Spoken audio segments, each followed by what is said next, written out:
مثلا اینجا اتوبان آزادگانه، شرق به غرب هیچ خبری نیست. همه میگن های آزادگان قفل، های اینطوری اونطوری، هیچ خبری نیست. ماشینه به سرعت بالا میان میرن.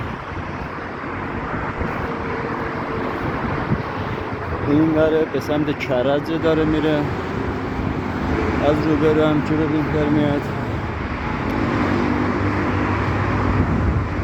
این از شرق به غرب، این هم بخواه ساختونی از کرج از غرب میاد میره به سمت شرق. هیچ خبری نیست.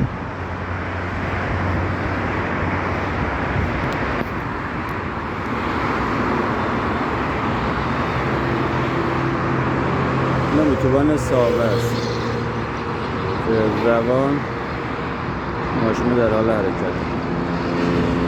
من از ویدیوهای علکی انتشار میکنی انتشار نکنید بچه، به خدا که به ضرر خودم میاد. من فقط اومدم اینجا این فیلم رو بردارم برامتون نشون بدم.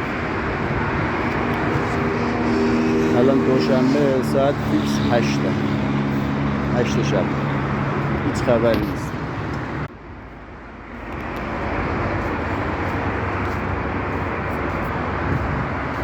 مثلا اینجا اتوبان آزادگانه،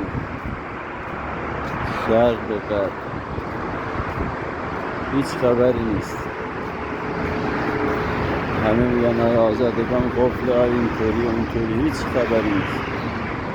ماشینه به سرعت بالا میان میرن. این داره به سمت کرج داره میره، از روبرو هم که ببین در میاد. این از شرق به غرب، این هم بخواه ساختونی از کرج از غرب میاد میره به سمت شرق.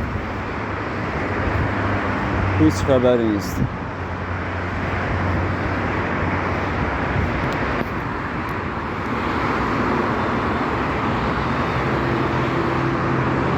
این اتوبان ساوه است که روان ماشین در حال حرکت. من از ویدیوهای علکی انتشار میکنی انتشار نکنید بچه، به خدا که به ضرر خودم میاد. من فقط اومدم اینجا این فیلم رو بردارم برامتون نشون بدم.